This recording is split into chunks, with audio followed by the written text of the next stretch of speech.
Hello everyone, today we're going to be looking at the Google Pixel 8. Been using this phone for quite a while now. I ended up getting it with the Google Pixel Buds Pro, and let me show you what comes inside the box. So inside you will be getting the little USB-C to USB Type-A adapter, then USB-C to USB-C cable, and some paperwork. Now let's talk about the phone here. What we have here is a 6.2-inch screen. On the bottom, we have a couple speakers, USB-C for charging. Then on this side, we have the volume rockers, power button, microphone on top. And then on this side, we have the SIM card slot, no SD card expansion. Behind the phone, we have dual cameras with the flash.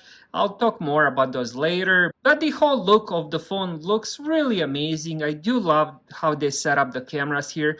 They kind of all over the phone, and there's a little lip here so the cameras are raised. I definitely recommend getting a case, but the phone overall looks really good. You can get it in 3 different colors, and also if you end up going with the Pro model, there's more colors as well.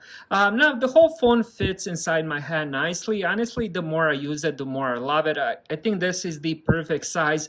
The previous model, which I do have, Google Pixel 7, did have a bigger screen, but it just didn't feel as comfortable inside the hand. This feels really good.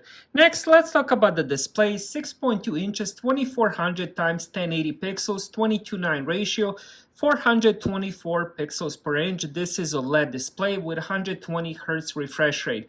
When it comes to the screen to body ratio, 86.95%, and this phone also has 2000 nits of brightness. So this phone gets extremely bright.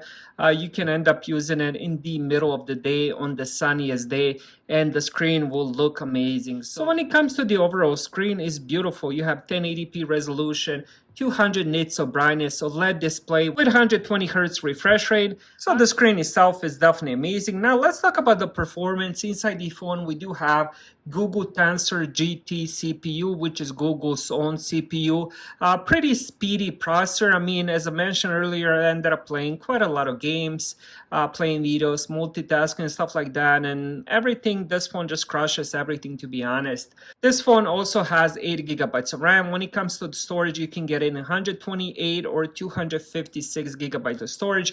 Keep in mind there's no SD card expansion, but there's a lot of cloud services where you can end up storing your files. So the storage itself is not a big issue. Now, I wanted to mention, just you probably see a little bit of lines on the screen. That's because of the camera. So in person, there's no lines going like, I'm not sure if you guys can see it, but there's like vibrations on the screen. In person, it's not like that. I'm not sure why it's showing on my camera, but I just wanted to mention that because I did notice that my previous video, it kept doing that. I'm not sure why this phone does it and not others, but in person, there's no vibrations on the screen. There's no change in light as well. The screen looks gorgeous.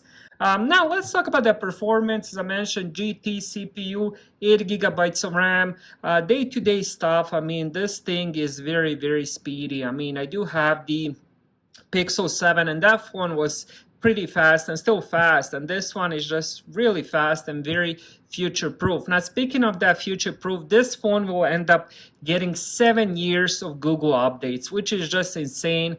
Now, when it comes to the battery inside the phone, we do have 4,575 milliamp battery. This supports fast charging and cheap wireless charging as well. The battery itself lasts really long time. It's actually more improved than the Google Pixel 7. I did notice that. The standby on this phone is really amazing as well.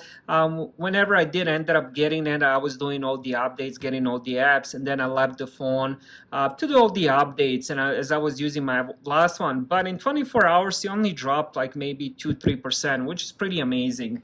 Now let's talk about the cameras. On the front, we do have 10.5 megapixel front-facing camera. Now behind the phone, we do have those dual cameras, as I mentioned. So we have 50 megapixel main camera with the aperture of 1.7, and then we also have a second 12 megapixel ultra wide with the aperture of 2.2.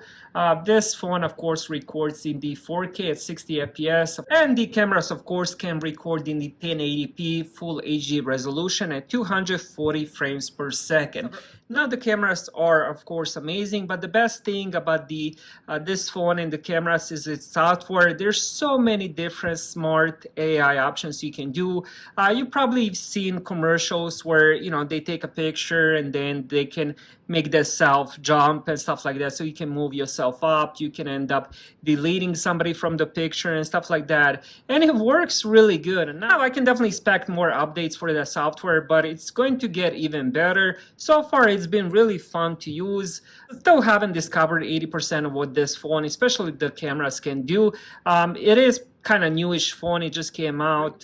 So what more can I really say about the Google Pixel 8? It has amazing screen, it fits inside the hand really comfortably. It also has really good performance, good battery life, and amazing cameras. Overall, this is a really good phone and I would definitely recommend that. Thank you guys for watching.